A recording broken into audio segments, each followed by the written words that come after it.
Okay മക്കളെ, നമ്മുടെ ചാപ്റ്ററിൻ്റെ പേര് ഇതാണ് accounts of life insurance companies. Okay, അപ്പോൾ ഇതിൽ ഒരുപാട് സ്കെഡ്യൂൾസ് വരുന്നുണ്ട്. അപ്പോൾ നമ്മുടെ ബാങ്കും ഇൻഷുറൻസ് ആയിട്ട് നിങ്ങൾ എന്ത് ചെയ്യരുത്, മിക്സ് ആക്കി പോകരുത് കേട്ടോ. അപ്പോൾ അതുകൊണ്ട് ഞാൻ ആവശ്യമുള്ളത് മാത്രമേ ഈ ചാപ്റ്ററിൽ പഠിപ്പിക്കുന്നുള്ളൂ, ഇത് മാത്രം പഠിച്ച് പോവുക കേട്ടോ. ഓക്കെ, അപ്പോൾ ആദ്യം ഇൻഷുറൻസ്. എന്താ ഇൻഷുറൻസ് എന്ന് പറഞ്ഞാൽ ചിലപ്പോൾ 2 മാർക്കിനൊക്കെ ചോദിക്കാം. ഇൻഷുറൻസ് എന്ന് പറഞ്ഞിട്ടുണ്ടെങ്കിൽ നിങ്ങൾക്ക് എല്ലാവർക്കും അറിയാം, ഇറ്റ് ഈസ് എ കോൺട്രാക്ട് അല്ലേ, അതൊരു എഗ്രിമെൻ്റ് ആണ് അല്ലേ. Contract whereby one party agrees for a consideration called premium to indemnify the other against a possible loss or pay a stated sum of money on the happening of a particular event. എന്തെങ്കിലും ഒരു event സംഭവിച്ചാൽ നമുക്ക് നഷ്ടം സംഭവിക്കാം അല്ലേ. അപ്പോൾ ഈ നഷ്ടം നികത്താൻ വേണ്ടിയിട്ട് അല്ലേ നമ്മൾ പ്രീമിയം അടച്ചുകൊണ്ട് നമ്മൾ ഒരു പാർട്ടി മറ്റൊരു പാർട്ടിയിൽ എടുക്കുന്ന ഒരു കോൺട്രാക്റ്റിനെയാണ് ഇൻഷുറൻസ് എന്ന് പറയുക. ക്ലിയർ ആയോ? നമുക്ക് എന്തെങ്കിലും നഷ്ടം വരും, എന്തെങ്കിലും ഒരു സംഭവം, ഒരു ഇവൻ്റ് സംഭവിക്കുമ്പോൾ നമുക്ക് നഷ്ടം വരും. ആ നഷ്ടം നമ്മൾ മുൻകൂട്ടി കണ്ടുകൊണ്ട് ആ നഷ്ടം സംഭവിക്കുകയാണെങ്കിൽ അത് നികത്തുന്നതിന് വേണ്ടിയിട്ട് മുൻകൂട്ടി നമ്മൾ എന്ത് ചെയ്യും, ഒരു കമ്പനിക്ക് നമ്മൾ പ്രീമിയം അടച്ചുകൊണ്ട് നഷ്ടം നികത്താൻ വേണ്ടിയിട്ട് പ്രീമിയം അടച്ചുകൊണ്ട് ആ വ്യക്തി മറ്റൊരു കമ്പനിയിലെടുക്കുന്ന ആ ഒരു കോൺട്രാക്റ്റിനെയാണ് നമ്മൾ ഇൻഷുറൻസ് എന്ന് പറയുക. The party who undertakes the risk is called the insurer. ആരാണോ ആ റിസ്ക് അണ്ടർടേക്ക് ചെയ്യുന്നത്, ഏറ്റെടുക്കുന്ന വ്യക്തി അല്ലെങ്കിൽ ആ പാർട്ടി, അതിനെ നമുക്ക് എന്ത് വിളിക്കാം, ഇൻഷുറർ എന്ന് പറയാം. അവിടെ ഇൻഷുറൻസ് കമ്പനിയിൽ ഇൻഷുറൻസ് എടുക്കുമ്പോൾ ആരാണ് ആ റിസ്ക് നികത്തുന്നത്? ആരാ നികത്തുന്നേ? കമ്പനിയല്ലേ, ഇൻഷുറൻസ് കമ്പനിയല്ലേ. ആ ഇൻഷുറൻസ് കമ്പനീനെ നമ്മൾ അവരുടെ ഭാഷയിൽ വിളിക്കുന്ന പേരാണ് ഇൻഷുറർ. ക്ലിയർ ആയോ? ഇൻഷുറർ ആരെന്ന് മനസ്സിലായോ? And the party whose risk is covered. ആരുടെ റിസ്ക് ആണോ കവർ ചെയ്യുന്നത് അത് നമ്മളായിരിക്കും. നമ്മളല്ലേ കമ്പനിയിൽ ഇൻഷുറൻസ് എടുക്കുക, നമ്മളെ റിസ്ക് അല്ലേ കവർ ചെയ്യുക. അപ്പോൾ ആരുടെ റിസ്ക് ആണോ കവർ ചെയ്യുന്നത് അവരെ നമുക്ക് എന്ത് വിളിക്കാം, ഇൻഷുവേർഡ് എന്ന് പറയാം. INSURED, ഇൻഷുവേർഡ് എന്ന് പറഞ്ഞാൽ ആരാണ്? ഇൻഷുറൻസ് പോളിസി എടുക്കുന്ന വ്യക്തി. ക്ലിയർ? അപ്പോൾ ഇൻഷുവേർഡും ഇൻഷുററും ആരാന്ന് മനസ്സിലായോ മക്കളെ? ഇൻഷുറർ ആരാണ്? Insurer company. ഇൻഷുർഡ് ആരാ? ഇൻഷുറൻസ് തന്നെ പല വിധത്തിലുണ്ട്. ലൈഫ് ഇൻഷുറൻസ് ഉണ്ട്, ജനറൽ ഇൻഷുറൻസ് ഉണ്ട്. ജനറൽ ഇൻഷുറൻസിനല്ലേ പല ക്ലാസിഫിക്കേഷൻ ഉണ്ട്. Fire insurance, marine insurance, miscellaneous insurance. മിസ്സലേനിയസിൽ തന്നെ മോട്ടോർ ആക്സിഡൻറ്റ് ഇൻഷുറൻസ് ഉണ്ട്. നമ്മൾ വണ്ടികൾക്കൊക്കെ ഇൻഷുറൻസ് എടുക്കാറില്ലേ, അത് മോട്ടോർ ആക്സിഡൻറ്റ് ഇൻഷുറൻസ് ആണ് കേട്ടോ. വണ്ടികൾക്ക് എടുക്കാറില്ലേ നമ്മൾ, വെഹിക്കിൾസിന്. അതുപോലെ burglary insurance, workmen compensation insurance. നമുക്ക് നോക്കാം. ആദ്യം ലൈഫ് ഇൻഷുറൻസ് നോക്കാം. എന്താ ലൈഫ് ഇൻഷുറൻസ് എന്ന് പറഞ്ഞാൽ? നമ്മുടെ ലൈഫിന് അല്ലേ, നമുക്ക് ലൈഫിന് വലിയ ഗ്യാരണ്ടി ഉണ്ടോ മക്കളെ? യെസ്. അതുകൊണ്ട് തന്നെ നമ്മളെ ലൈഫിൽ എന്തെങ്കിലും സംഭവിച്ചു കഴിഞ്ഞിട്ടുണ്ടെങ്കിൽ നമ്മുടെ നോമിനിക്ക് എന്തെങ്കിലും പൈസ കിട്ടണം അല്ലേ. അപ്പോൾ life insurance is a contract by which insurer in consideration of premium agrees to pay certain sum of money either on the death of the insured, insure എടുത്ത ആളുടെ മരണം സംഭവിക്കുമ്പോഴോ or on the expiry of a specific period, അല്ലെങ്കിൽ ഒരു പ്രത്യേക period കഴിയുമ്പോഴോ നമുക്ക് എന്ത് കിട്ടും, പൈസ കിട്ടും അല്ലേ. അതിനുവേണ്ടി നമ്മൾ അടയ്ക്കുന്ന പ്രീമിയം അടച്ചുകൊണ്ട് നമ്മൾ എടുക്കുന്ന ഇൻഷുറൻസ് ആണ് ലൈഫ് ഇൻഷുറൻസ്. ക്ലിയർ? അപ്പോൾ ഒരു പീരീഡ് ഉണ്ട്, ഇത്ര വർഷം കഴിയുമ്പോഴോ അല്ലെങ്കിൽ മരണം സംഭവിക്കുമ്പോഴോ, ഏതാണോ ആദ്യം സംഭവിക്കുന്നത് ആ സമയത്ത് നമുക്ക് അതിൻ്റെ എമൗണ്ട് നമുക്ക് കിട്ടും. ക്ലിയർ ആയോ? യെസ്. പലതരത്തിലുള്ള ലൈഫ് പോളിസികളുണ്ട്. ഏതൊക്കെയാ ചിലപ്പോൾ ചോദിക്കാം. Types of life policy. Whole life policy. എന്താ ഹോൾ ലൈഫ് പോളിസി എന്ന് പറഞ്ഞാൽ? അത് നമ്മുടെ ജീവിതാവസാനം വരെ നമ്മൾ അതിൻ്റെ പോളിസിയുടെ എമൗണ്ട് അടച്ചുകൊണ്ടിരുന്നിട്ട് മരിക്കുമ്പോൾ മാത്രമേ നമുക്ക് എന്ത് കിട്ടുള്ളൂ, ബെനഫിഷ്യറിക്ക് എമൗണ്ട് കിട്ടുള്ളൂ. അതാണ് whole life policy. Endowment policy ഉണ്ട്. എൻഡോമെൻറ്റ് പോളിസി എന്ന് പറഞ്ഞാൽ അങ്ങനെയൊന്നുമില്ല, ഒരു സ്പെസിഫിക് ഏജ് ഉണ്ട്, ഒരു വയസ്സുണ്ട്, ഒരു 60 വയസ്സോ 65 വയസ്സോ ഇന്ന വയസ്സാകുമ്പോൾ നമുക്ക് പൈസ കിട്ടും. ആ വയസ്സിന് മുമ്പ് മരിക്കുകയാണെങ്കിലോ അപ്പം കിട്ടും. ഏതാണോ ആദ്യം സംഭവിക്കുക അപ്പം കിട്ടും. അതാണ് എൻഡോമെൻറ്റ് പോളിസി. ക്ലിയർ? ഡൗട്ട് ഉണ്ടോ? എൻഡോമെൻറ്റ് പോളിസി എന്ന് പറഞ്ഞാലേ, ഈ പോളിസി എന്ന് പറഞ്ഞാൽ അതിൻ്റെ സം അഷ്യൂർഡ് നമുക്ക് എപ്പോഴാണ് കിട്ടുക, നമ്മൾ അടച്ച പൈസ അല്ലെങ്കിൽ നമുക്ക് മെച്ചൂർഡ് ആകുമ്പോൾ കിട്ടുന്ന പൈസ ഒന്നില്ലെങ്കിൽ ഒരു സ്പെസിഫൈഡ് ഏജ് ആകുമ്പോൾ, ഒരു വയസ്സുണ്ട്, ഇന്ന വയസ്സ്, ഇത്ര വർഷം കഴിയുമ്പോൾ ഇന്ന വയസ്സാകുമ്പോൾ നമുക്ക് ആ പൈസ കിട്ടും, ഇത്ര ഏജ് ആകുമ്പോൾ. മനസ്സിലായോ? അല്ലെങ്കിൽ മരണം സംഭവിക്കും, ഏതാണോ ആദ്യം സംഭവിക്കുന്നത് അപ്പം കിട്ടും. ഇപ്പോൾ ആ ഏജിന് മുമ്പ് അയാൾ തട്ടിപ്പോവാണെങ്കിൽ എന്ത് ചെയ്യും? ആ തട്ടിപ്പോകുന്ന സമയത്ത് കിട്ടും. കത്തിയോ? ക്ലിയർ ആയോ മോളെ? Okay. Annuity policy. In this type of policy, the amount of the policy is paid in the form of annuity. മനസ്സിലായോ? ഈ പോളിസി എടുക്കുകയാണെങ്കിൽ നമുക്ക് കിട്ടാനുള്ള പൈസ നമുക്ക് ആനുവലായിട്ട് കുറേശ്ശായിട്ട് നമുക്ക് കിട്ടും, മരിക്കുന്നത് വരെ പെൻഷനൊക്കെ കിട്ടണ പോലെ. മനസ്സിലായോ? ഇനി വിത്ത് പ്രോഫിറ്റ് പോളിസി ഉണ്ട്. വിത്ത് പ്രോഫിറ്റ് പോളിസി എന്ന് പറഞ്ഞാൽ നമുക്ക് പോളിസി എടുത്ത ആൾക്ക് എന്ത് കിട്ടും? നോമിനിക്ക് എന്ത് കിട്ടും? കമ്പനിയുടെ പ്രോഫിറ്റിലെ അതിൻ്റെ ഷെയറും കൂടി കിട്ടും ബോണസായിട്ട്. മനസ്സിലായോ? കിട്ടുന്ന പോളിസിയുടെ എമൗണ്ടും കിട്ടും, പിന്നെ എക്സ്ട്രാ ബോണസായിട്ട് എന്തും കൂടി കിട്ടും? പ്രോഫിറ്റും കൂടി കിട്ടും, അതിൻ്റെ ഷെയറും കൂടി കിട്ടും. വിത്തൗട്ട് പ്രോഫിറ്റ് എന്ന് പറഞ്ഞാൽ പ്രോഫിറ്റ് കിട്ടില്ല, അടച്ച പൈസ മാത്രമേ കിട്ടുള്ളൂ. ഇനി ജോയിൻറ്റ് ലൈഫ് പോളിസി എന്ന് കേട്ടിട്ടുണ്ടോ നിങ്ങൾ? Joint life policy husband, wife, മക്കള് ഒരുമിച്ച് എടുക്കുന്ന പോളിസിയാണ് ജോയിൻറ്റ് ലൈഫ് പോളിസി. ആ ഫാമിലിയിൽ മാത്രമല്ല കേട്ടോ, സ്ഥാപനങ്ങളിലുണ്ട്. ഇപ്പോൾ പാർട്ട്ണർഷിപ്പ് ആക്കിയാണെങ്കിൽ 3 പാർട്ട്ണർ കൂടി നടത്തുന്ന ബിസിനസ് ആണെങ്കിൽ ആ 3 പാർട്ട്നേഴ്സ് തമ്മിൽ എന്തെടുക്കും? ചിലപ്പോൾ പോളിസി എടുക്കും. അതും ജോയിൻറ്റ് ലൈഫ് പോളിസിയാണ് കേട്ടോ. ഓക്കെ. അടുത്താണ് children's deferred insurance. Children's deferred insurance എന്ന് പറഞ്ഞാൽ മക്കളുടെ എന്തിനു വേണ്ടിയിട്ടാണ്? എഡ്യൂക്കേഷനോ അല്ലെങ്കിൽ മാരേജോ, മാരേജ് കല്യാണമൊക്കെ വരുമ്പോൾ അതിന് വേണ്ടി എടുക്കുന്നതാണ് ചിൽഡ്രൻസ് ഡെഫേർഡ് ഇൻഷുറൻസ് പോളിസി കേട്ടോ. ക്ലിയർ? പിന്നെ ഡബിൾ ആക്സിഡൻറ്റ് ഇൻഡെമിനിറ്റി പോളിസി ഉണ്ട്. എന്നാൽ ഡബിൾ ആക്സിഡൻറ്റ് എന്ന് പറഞ്ഞാൽ according to this policy if the insured dies because of an accident his representative will get double the amount of the policy. എന്തായതിനർത്ഥം? ഈ double accident അതെടുക്കുകയാണെങ്കിൽ നമ്മളൊരു 10 ലക്ഷം രൂപയുടെ policy എടുക്കണമെങ്കിൽ accident മൂലം അയാൾക്ക് എന്തെങ്കിലും മരിച്ചു പോയാൽ അയാളുടെ നോമിനിക്ക് എന്ത് കിട്ടും? 10 ലക്ഷം രൂപയുടെ പോളിസിയാണെങ്കിൽ എത്ര രൂപ കിട്ടും? 20 ലക്ഷം, ഡബിൾ കിട്ടും. അതാണ് ഡബിൾ ആക്സിഡൻറ്റ് പോളിസി. ഇനി മണി ബാക്ക് പോളിസി ഉണ്ട്. ആ പേരിൽ തന്നെയുണ്ട് മണി ബാക്ക്. എന്താ അതിൻ്റെ അർത്ഥം? 5 വർഷം കഴിയുമ്പോൾ പോളിസി എമൗണ്ടിൻ്റെ 20% വെച്ച് നമുക്ക് ഇൻസ്റ്റാൾമെൻ്റ് ആയിട്ട് തിരിച്ചു കിട്ടും. അതാണ് മണി ബാക്ക് പോളിസി കേട്ടോ. ഇനി സറണ്ടർ വാല്യൂ ചിലപ്പോൾ 2 മാർക്കിനൊക്കെ ചോദിക്കാം. What is surrender value? എന്താ സറണ്ടർ വാല്യൂ എന്ന് പറഞ്ഞാൽ അറിയാമോ ആർക്കെങ്കിലും? ഒരു എക്സാമ്പിൾ പറയാം. നിങ്ങളൊരു 20 വർഷത്തേക്ക് ഒരു പോളിസി എടുത്തു. ഓക്കെ. എത്ര വർഷത്തേക്ക് പോളിസി എടുത്തേ? 20 വർഷം. അപ്പോൾ നിങ്ങൾ എല്ലാ വർഷവും പ്രീമിയം അടയ്ക്കണം. മന്ത്ലിയോ അല്ലെങ്കിൽ ഇയർലി ആണെങ്കിൽ ഇയർലി അടയ്ക്കുക.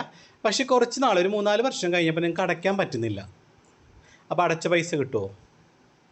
ഇല്ല, 20 വർഷം കഴിയാതെ കിട്ടില്ല. അതായത് അടച്ച പൈസ നമുക്ക് വേണമെങ്കിൽ സറണ്ടർ ചെയ്യാം. അവിടെ വെച്ച് സ്റ്റോപ്പ് ചെയ്തിട്ട് നമുക്ക് സറണ്ടറിങ്ങിന് കൊടുക്കാൻ വേണമെങ്കിൽ. മനസ്സിലായോ? പക്ഷെ നമ്മൾ ചിലപ്പോൾ 2 ലക്ഷം 1 ലക്ഷമൊക്കെ ചിലപ്പോൾ അടച്ചിട്ടുണ്ടാവും. പക്ഷെ അവർ കാണുന്നൊരു മൂല്യമുണ്ട് അതിന്. 1 ലക്ഷം നമുക്ക് കിട്ടില്ല. അവർ വാല്യൂ ചെയ്യുന്നൊരു മൂല്യമുണ്ട്, അതിനെയാണ് സറണ്ടർ വാല്യൂ എന്ന് പറയുക. ആ പൈസ നമുക്ക് കിട്ടും. ക്ലിയർ ആയോ? അപ്പോൾ if the assured is not able to continue payment of premium on his policy and desire to give up the policy he can surrender his policy discontinuing the policy before maturity. Then the insurance company will pay him some amount on the unexpired policy. മനസ്സിലായോ? Expire അല്ലാത്ത ആ അടച്ച പൈസയുടെ കുറച്ച് പൈസ ആര് കൊടുക്കും? നമ്മുടെ ഇൻഷുറൻസ് കമ്പനി ആ വ്യക്തിക്ക് കൊടുക്കും. മനസ്സിലായോടാ? ക്ലിയർ ആയോ എല്ലാവർക്കും? അല്ലല്ല, അതിന് മുമ്പ് നമുക്ക് സറണ്ടർ ചെയ്യാം കേട്ടോ. ഓക്കെ. 2 വർഷമെങ്കിലും മിനിമം കഴിയണമെന്നുണ്ട് കേട്ടോ പോളിസിയുടെ മിനിമം പീരീഡ്. 2 വർഷത്തിനുള്ളിലൊക്കെ നമ്മൾ ക്യാൻസൽ ചെയ്യുകയാണെങ്കിൽ സറണ്ടർ വാല്യൂ കിട്ടില്ല കേട്ടോ. മനസ്സിലായോ? ഓക്കെ. അടുത്തതാണ് പെയ്ഡപ്പ് വാല്യൂ. പെയ്ഡപ്പ് വാല്യൂ അങ്ങനെ വരാറില്ല. പിന്നെ നമുക്ക് ഇൻഷുറൻസ് കമ്പനികൾ പ്രിപ്പയർ ചെയ്യുന്ന ഫിനാൻഷ്യൽ സ്റ്റേറ്റ്മെൻറ്റ് ഏതൊക്കെയാണെന്ന് ചോദിച്ചാൽ നമുക്ക് 3 എണ്ണമാണ്. Revenue account, profit and loss account, balance sheet. ഏതൊക്കെയാണ് 3 എണ്ണം?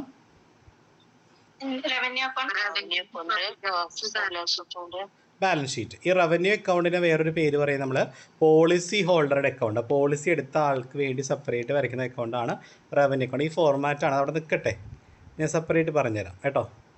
അതുകൂടാതെ നമുക്ക് പ്രീമിയം ഇല്ലേ? പ്രീമിയം ഈ റവന്യൂ അക്കൗണ്ടിൽ, റവന്യൂ അക്കൗണ്ട് എന്ന് പറഞ്ഞാൽ പോളിസി ഹോൾഡറുടെ അക്കൗണ്ടാണെന്ന് പറഞ്ഞു അല്ലേ. അപ്പോൾ അതിനകത്ത് ആദ്യം നമ്മൾ പ്രീമിയമാണ് എഴുതേണ്ടത്. അയാളുടെ പ്രീമിയം എഴുതണം. മനസ്സിലായോ?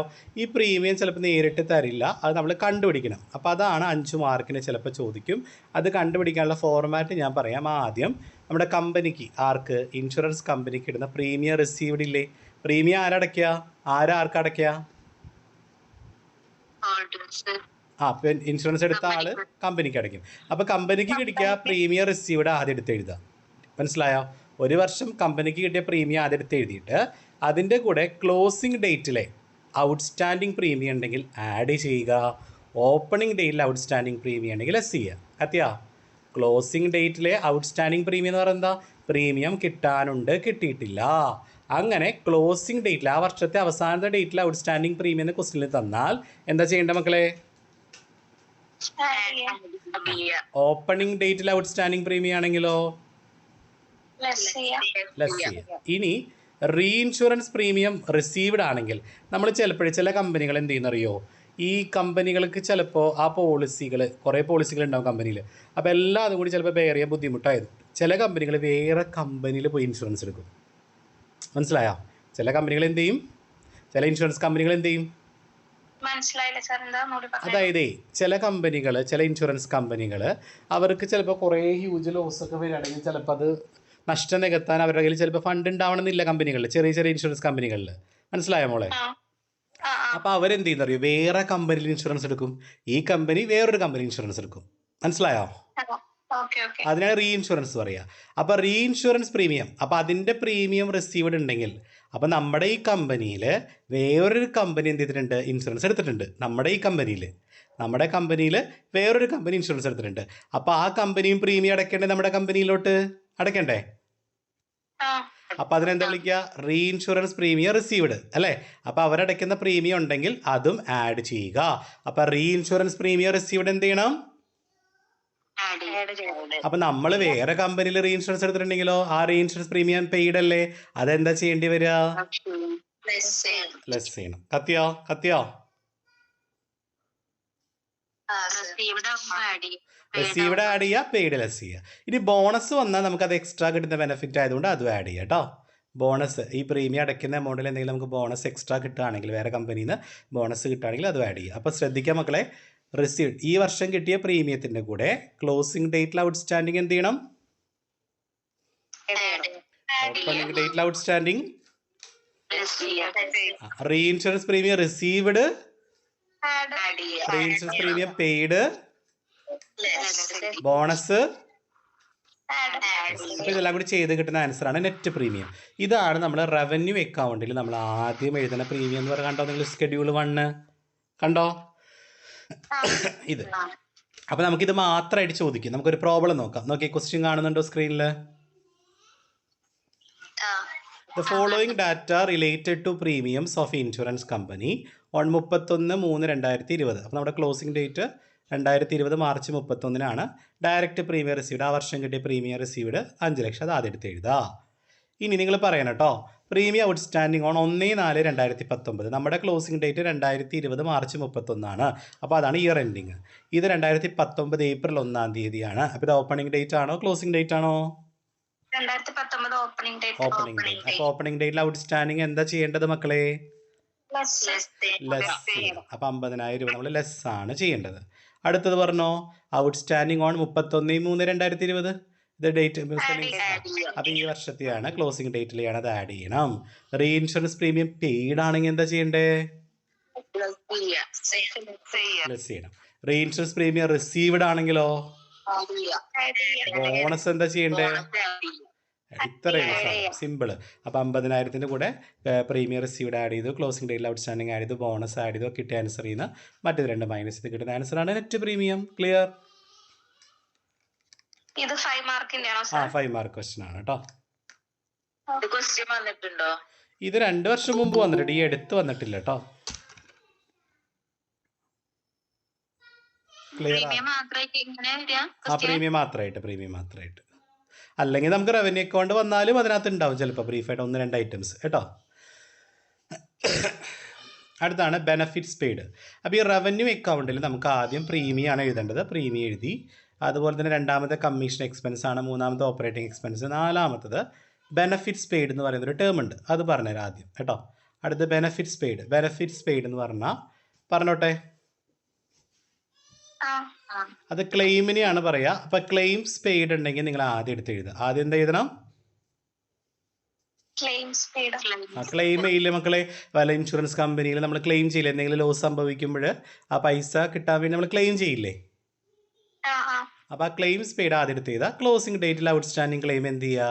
സാധാരണ ചെയ്യുന്ന പോലെ തന്നെ ക്ലോസിംഗ് ഡേറ്റിൽ ഔട്ട്സ്റ്റാൻഡിങ് ക്ലെയിം എന്ത് ചെയ്യുക? ആഡ് ചെയ്യാം. ആഡ് ചെയ്യാം. ഓപ്പണിംഗ് ഡേയിലെ ക്ലെയിംസ് ആണെങ്കിലോ ഔട്ട്സ്റ്റാൻഡിംഗ് ആണെങ്കിലോ ലെസ്. ഇനി കൊടുക്കാനുള്ള റീഇൻഷുറൻസ് ക്ലെയിം ആണെങ്കിലോ വേറെ കമ്പനി നമ്മുടെ കമ്പനിയിൽ ഇൻഷുറൻസ് എടുത്തിട്ട് നമ്മൾ അവർക്ക് പൈസ കൊടുക്കാനുള്ളതാണ് റീഇൻഷുറൻസ് ക്ലെയിംസ് പേയബിൾ. അപ്പോൾ അതെന്താ ചെയ്യണ്ടേ? ഇതൊക്കെ കൊടുക്കാനുള്ളതല്ലേ ക്ലെയിം. അപ്പോൾ അതൊക്കെ ആഡ് ചെയ്യുക. കത്തിയാ? ഇനി എക്സ്പെൻസ് ഈ ക്ലെയിമുമായി ബന്ധപ്പെട്ട എന്തെങ്കിലും എക്സ്പെൻസുകൾ നമുക്ക് കമ്പനിക്ക് വന്നാൽ ഇപ്പോൾ survey expense, legal expense, medical expense ഇതൊക്കെ വന്നാൽ അതും നമ്മൾ ഇത് കൊടുക്കാനുള്ളതാണ്. ഇതൊക്കെ നമുക്ക് എക്സ്പെൻസാണ്. അപ്പോൾ ഒരു കമ്പനി കൊടുക്കാനുള്ളതൊക്കെ എന്ത് ചെയ്യണം? നമ്മൾ ആഡ് ചെയ്യണം. മനസ്സിലായോ? ഓപ്പണിംഗിൽ എന്ന് പറഞ്ഞാൽ കഴിഞ്ഞ വർഷം കൊടുക്കാനുണ്ടായിരുന്നത്. അപ്പോൾ നമുക്കത് ഈ വർഷത്തിൽ ആവശ്യമില്ല, അതുകൊണ്ടാണ് കുറയ്ക്കണേ കേട്ടോ. ഇതിനകത്ത് പെട്ട കാരണം അത് കുറച്ചെടുക്കുന്നതാണ് കേട്ടോ. ഒന്നുകൂടെ പറഞ്ഞുതരാം. ക്ലെയിംസ് പെയ്ഡ് ആദ്യം എടുത്ത് എഴുതുക.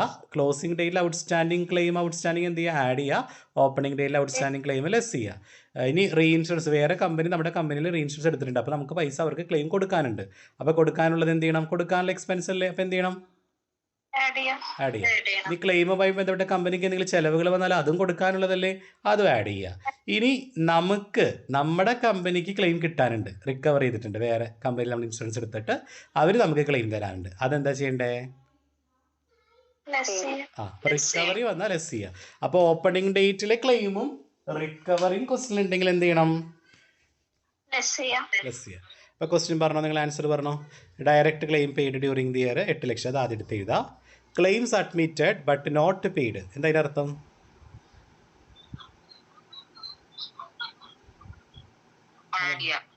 കൊടുക്കാനുള്ള ക്ലെയിം അല്ലേ. ക്ലെയിംസ് നമുക്ക് അഡ്മിറ്റ് ചെയ്തു കമ്പനി, അത് എല്ലാ അപ്രൂവലൊക്കെ ചെയ്തു, പക്ഷെ ഇപ്പോഴും അടച്ചിട്ടില്ല പൈസ. അപ്പോൾ അടയ്ക്കാനുള്ളതല്ലേ. അപ്പം നമ്മൾ എന്തിനാണ് അടയ്ക്കാനുള്ളത്? എന്ത് ചെയ്യണം? ആഡ് ചെയ്യും. ഇനി ഔട്ട്സ്റ്റാൻഡിംഗ് ഉണ്ട്. 31/3/2020 നമ്മൾ ചെയ്തുകൊണ്ടിരിക്കണേ. അപ്പോൾ ക്ലോസിംഗ് ഡേയിൽ ഔട്ട്സ്റ്റാൻഡിംഗ് ക്ലെയിം ആണ്, എന്ത് ചെയ്യണം? ഓപ്പണിംഗ് ഡേയിൽ 2019 ഔട്ട്സ്റ്റാൻഡിംഗ് ക്ലെയിം ആണെങ്കിലോ claims covered under reinsurance. Reinsurance എടുത്തിട്ട് നമ്മൾ കവർ ചെയ്തിട്ടുള്ള ക്ലെയിമാണ് 40,000 രൂപ. അതെന്ത് ചെയ്യണം? ലെസ് ചെയ്യാം. റീഇൻഷുറൻസ് ക്ലെയിംസ് പെയ്ഡ് ആണെങ്കിലോ റീഇൻഷുറൻസ് ക്ലെയിംസ് പെയ്ഡ് ആണ്. റീഇൻഷുറൻസ് ക്ലെയിംസ് പെയ്ഡ് എന്ന് പറഞ്ഞാൽ എന്താ അർത്ഥം? റീഇൻഷുറൻസ് ക്ലെയിംസ് പെയ്ഡ് ആഡ് അല്ലേ ചെയ്യണ്ടേ? നമുക്ക് കൊടുത്തല്ലേ റീഇൻഷുറൻസ് ക്ലെയിംസ്. ഇതേ കണ്ടോ, reinsurance claims payable, expense related അതൊക്കെ നമ്മൾ ആഡ് ചെയ്യേണ്ടത്. അപ്പോൾ നമുക്ക് വരുന്ന എക്സ്പെൻസുകളൊക്കെ ആഡ് ചെയ്യാം. നമുക്ക് എന്തെങ്കിലും ഇൻകം കിട്ടിയിട്ടുണ്ടെങ്കിൽ, ഇപ്പോൾ നമുക്ക് റിക്കവേർഡ് എന്നല്ലേ പറയാം, കവേർഡ് എന്നല്ലേ പറയാം ഇൻഷുറൻസിൽ. അപ്പോൾ നമുക്ക് ഇൻകം ആണ് 40,000 അല്ലേ. അപ്പോൾ ആ 40,000 നമ്മൾ എന്ത് ചെയ്തു? ലെസ് ചെയ്തു. ക്ലിയർ ആയോ? കത്തിയോ? രണ്ടെണ്ണം മാത്രം ലെസ് ചെയ്യാം ആളെ. ഏത് രണ്ടെണ്ണം?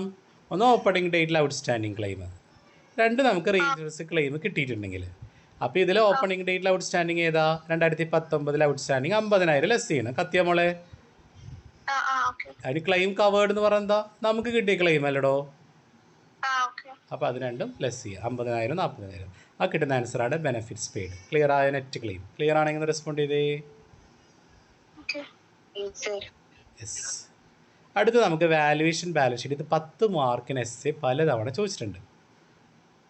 ഓക്കെ, 10 മാർക്കിന് എസ്സേ പലതവണ നമുക്ക് ചോദിച്ചിട്ടുണ്ട്. പറഞ്ഞോട്ടെ ഞാനത്. ഇതോട് കഴിഞ്ഞു കേട്ടോ. ഈ ചാപ്റ്റർ ഇത്രയും പഠിച്ചാൽ മതി. ഞാൻ ബാലൻസ് ഷീറ്റ് എടുക്കുന്നില്ല, കാരണം സ്കെഡ്യൂൾസ് ഒരുപാടുള്ള കാരണം കൺഫ്യൂഷൻ വരും. അത് എപ്പോഴും വരാറില്ല. ആ ചോദിച്ചു. എന്താ? റവന്യൂ അക്കൗണ്ട് ഞാനിപ്പോൾ പറഞ്ഞല്ലോ, ആ ഫോർമാറ്റ് ആണ്. അപ്പോൾ അതിൽ വേണമെങ്കിൽ ഞാൻ പ്രോബ്ലം ചെയ്യിക്കാൻ, കുഴപ്പമില്ല. ഒരു 4 സ്കെഡ്യൂളേ പഠിക്കാനുള്ളൂ കേട്ടോ. അങ്ങനെ പറഞ്ഞു. ചെയ്തുതരാം. ക്വസ്റ്റ്യൻ എന്തെങ്കിലും ഉണ്ടെങ്കിൽ ഒന്ന് ഗ്രൂപ്പിൽ ഇട്ടേക്ക്. അപ്പോൾ ഒരു ക്ലാസ്സിൽ വെച്ച് നമുക്ക് അത് തീർക്കാം റവന്യൂ അക്കൗണ്ട് കേട്ടോ. അതുകൊണ്ടെങ്കിൽ ഗ്രൂപ്പിൽ ഇട്ടേക്കും, ഞാൻ പറഞ്ഞുതരാം കേട്ടോ. അത് മാത്രം സ്ക്രീൻഷോട്ട് എടുത്തിരുന്നേ. അപ്പോൾ ഒരു കാര്യം ചെയ്യാം, നമുക്ക് അപ്പോൾ അടുത്ത ക്ലാസ്സിൽ അതും തീർക്കാം. ഈ വാല്യുവേഷൻ ബാലൻസ് ഷീറ്റ് 10 മാർക്കിന് ഈ ക്വസ്റ്റ്യൻ തീർക്കാം കേട്ടോ. ഓക്കെ, എന്നാൽ ബൈ, ഗുഡ് നൈറ്റ്. ഇത് 10 മാർക്ക് ഉറപ്പാ. ഏത് വാല്യുവേഷൻ? ഒന്നുമില്ല ചെയ്യാൻ, സിമ്പിളാ. പിന്നെ അത് വേണമെങ്കിൽ 5 മാർക്കിന് വേണമെങ്കിൽ കുറച്ച് ഐറ്റംസ് ഉണ്ടാവുള്ളൂ. 10 മാർക്കിന് മേ ബി വരാം കേട്ടോ. Okay, by.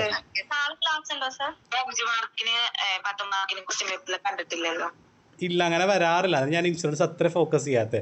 ഇതിൽ ഈ വാല്യുവേഷൻ ബാലൻസ് ഷീറ്റാണ് 10 മാർക്കിന് വരാറ് കേട്ടോ.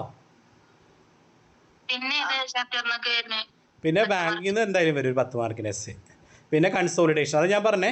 ഈ ബാങ്കും കൺസോളിഡേഷൻ പഠിച്ചാൽ തന്നെ നിങ്ങൾക്ക് ആ ഓപ്ഷൻ കിട്ടിയല്ലോ. ഇനി കഷ്ടപ്പെട്ട് ഇത് ഇൻഷുറൻസ് പഠിക്കണമെന്ന് പറയാനുള്ള കാരണം അതാണ്, കൺഫ്യൂഷൻ വരും കേട്ടോ. ബാങ്കിങ്ങിൽ ബാലൻസ് ഷീറ്റ് ഭയങ്കര ടഫ് സാർ. ഏത് ബാങ്കാണോ? ആ ബാങ്ക് ആ കോഡൊക്കെ പഠിക്കുമ്പോളെ അത് വരച്ചിട്ടാൽ തന്നെ ഒരു 7-8 മാർക്ക് കിട്ടുമോ? അത് പഠിച്ചു, പക്ഷെ അതിന്റെ ഉള്ളിൽ വരുന്നൊക്കെ കൺഫ്യൂഷൻ ആവും. അത് 2 വട്ടമൊക്കെ ഒന്ന് ചെയ്ത് നോക്കും. ഒന്ന് ടെക്സ്റ്റ് ബുക്കിലെ ക്വസ്റ്റ്യൻ എടുത്തിട്ടെ വെറുതെ ഓരോന്നൊക്കെ അവിടെ ഇവിടെയൊക്കെ പെറുക്കി എടുത്തിട്ട് വരച്ച് ഒന്ന് ചെയ്ത് നോക്കും. പക്ഷേ സ്കെഡ്യൂൾസ് കുറേ വരയ്ക്കാനല്ലേ, കുറേ പേജ് നമുക്ക് ഉപയോഗിക്കാൻ പറ്റും. മനസ്സിലായോ? അപ്പോൾ പേപ്പർ നോക്കുന്നവർക്ക് എന്നെ അവിടെ ഇവിടെയൊക്കെ മാർക്ക് ഇട്ട് തരാൻ തോന്നും കേട്ടോ. അപ്പോൾ അതുകൊണ്ട് അത് സ്കിപ്പ് ചെയ്യണം.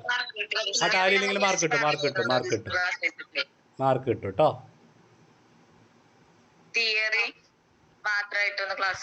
വേണമെങ്കിൽ തരാം, എല്ലാം കൂടെയുള്ള തിയറി ഞാൻ PDF ഇട്ടിട്ട്. PDF ഞാൻ ജുറാസിൽ ഇട്ടിട്ടുണ്ടായിരുന്നൊന്നുമില്ലല്ലേ? അപ്പോൾ വേണമെങ്കിൽ എല്ലാം കൂടി ഒരുമിച്ചുള്ള തിയറിയും കൂടി പറഞ്ഞുതരാം കേട്ടോ. അപ്പോൾ നാളെ എനിക്ക് ഓൾറെഡി നാളെ എൻ്റെ ക്ലാസ് വേറെ +2കാർക്ക് നൈറ്റ് ക്ലാസ് ആണ്, ശരിക്കും 9 മണി വരെയാണ്. അപ്പം നോക്കട്ടെ ഞാൻ കേട്ടോ. ഇല്ലെങ്കിൽ സൺഡേ ആയിരിക്കും കേട്ടോ. സൺഡേ കൂടി തീർത്തരാം. Okay bye.